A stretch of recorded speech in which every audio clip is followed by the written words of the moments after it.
Olá, pessoal, tudo bem? Sejam bem-vindas e bem-vindos para mais um episódio da EBD Online, a sua escola bíblica dominical online.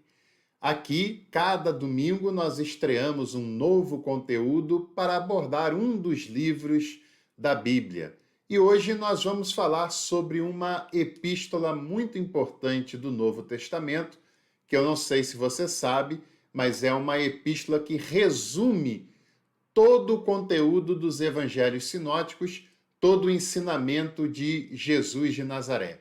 Quer saber qual é essa epístola? É só permanecer comigo até o final, que nós vamos falar sobre isso no episódio de hoje.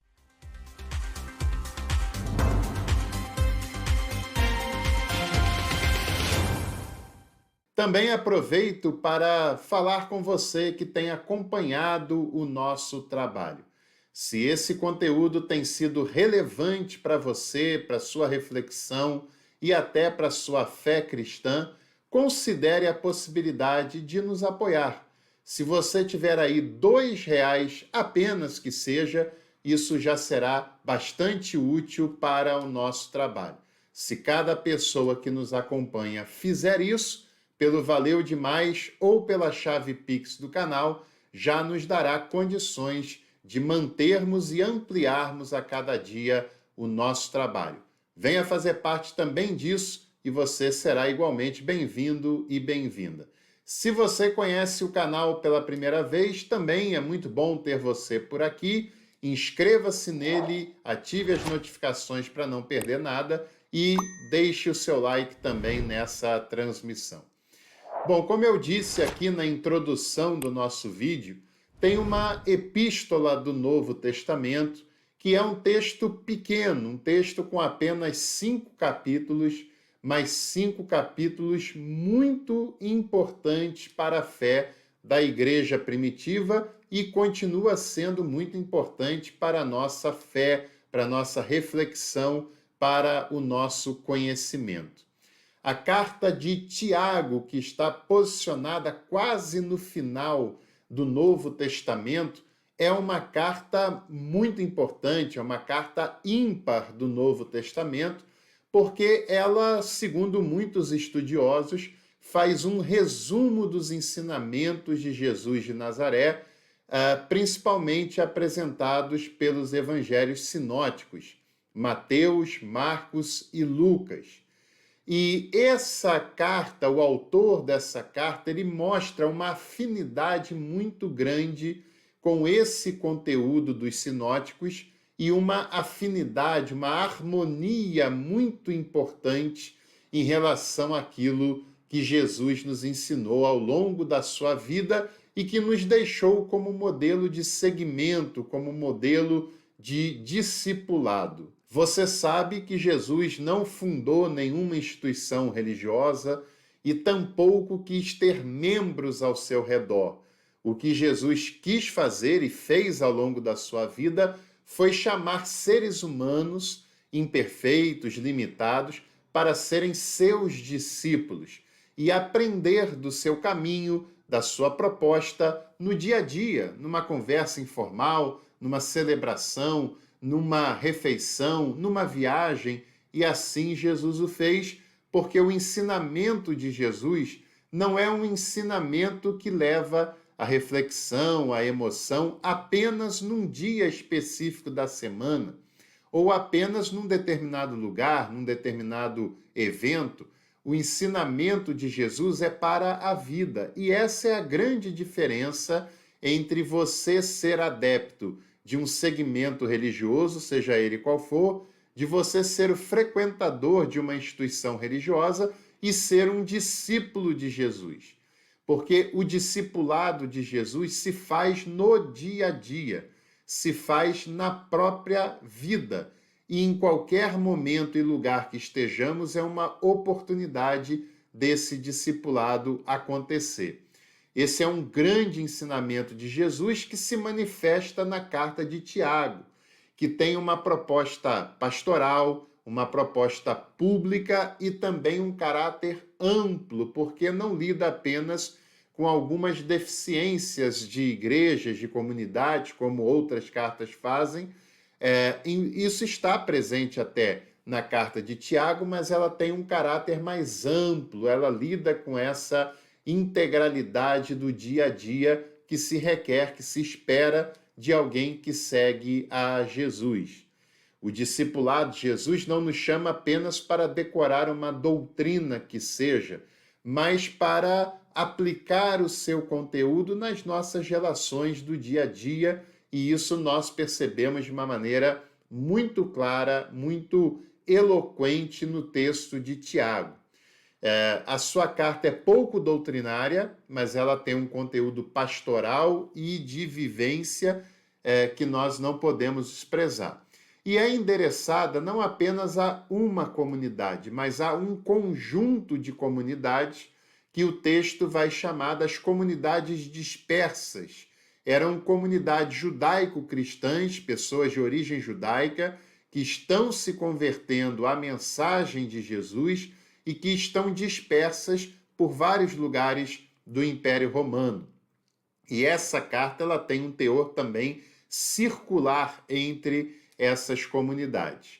Sobre a autoria, nós devemos perceber que provavelmente não tenha sido Tiago, literalmente, quem escreveu essa carta, que seja um pseudônimo usado por uma pessoa, um conjunto de pessoas que homenageavam o apóstolo Tiago, grande líder da igreja de Jerusalém, que foi a principal sé do cristianismo até surgirem as chamadas pentarquias na antiguidade. Até o ano 70, aproximadamente, a igreja de Jerusalém era a que despontava como a principal sede do cristianismo, e Tiago foi o líder dessa comunidade enquanto viveu. E o autor da carta, se não foi o próprio Tiago, era alguém que quis homenageá-lo com esse pseudônimo e alguém que conhecia de uma maneira muito próxima os ensinamentos, as falas, os textos do próprio Tiago. Então, esse é um dado importante, como também é relevante a gente citar que a carta foi escrita provavelmente por volta do ano 80 da era cristã do primeiro século. O esboço dessa carta também é muito simples. O primeiro capítulo é uma introdução, o corpo textual está no capítulo 2 até o capítulo 5, versículo 6, e do capítulo 5, versículo 7 até o 20 é a conclusão desse texto. Texto esse que foi criticado por Martinho Lutero, que o chamou de pura palha, porque o texto, segundo Lutero, não era cristocêntrico.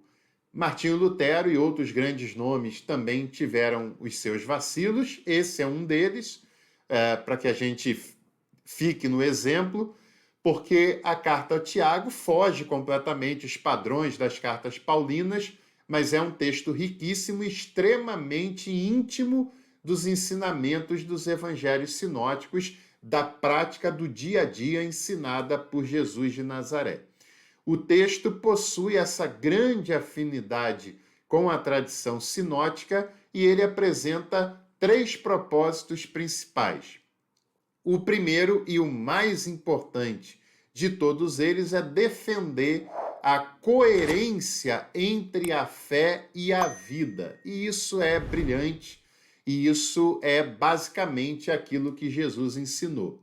A fé cristã, segundo propõe Jesus e é proposto também por Tiago, ela não é apenas um conjunto de doutrinas.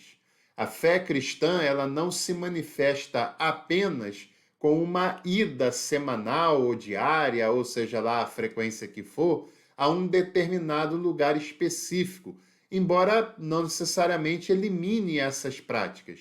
Mas a fé cristã é algo muito mais abrangente, porque, como eu disse no início desse vídeo, Jesus não propõe uma filiação religiosa, mas ele propõe um discipulado. Qual é a diferença básica? Que uma filiação religiosa requer um corpo de doutrinas, um corpo de ensinamentos com os quais devemos concordar, com um determinado endereço, uma determinada periodicidade naquele endereço. Nada contra isso, mas é uma característica típica de qualquer instituição religiosa. Mas Jesus propõe algo mais abrangente. Jesus propõe uma conversa que não se resume no que é certo e errado, no que é pecado e no que não é pecado, no que é de Deus e o que não é de Deus.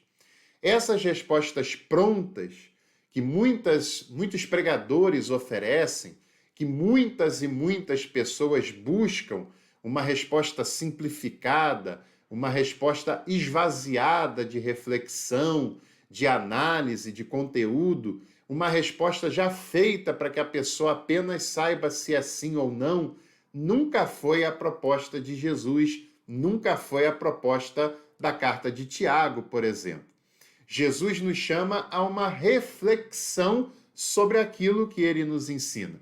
E a partir disso, como pessoas adultas, como pessoas maduras, tiramos as conclusões baseadas no ensinamento de Jesus de Nazaré.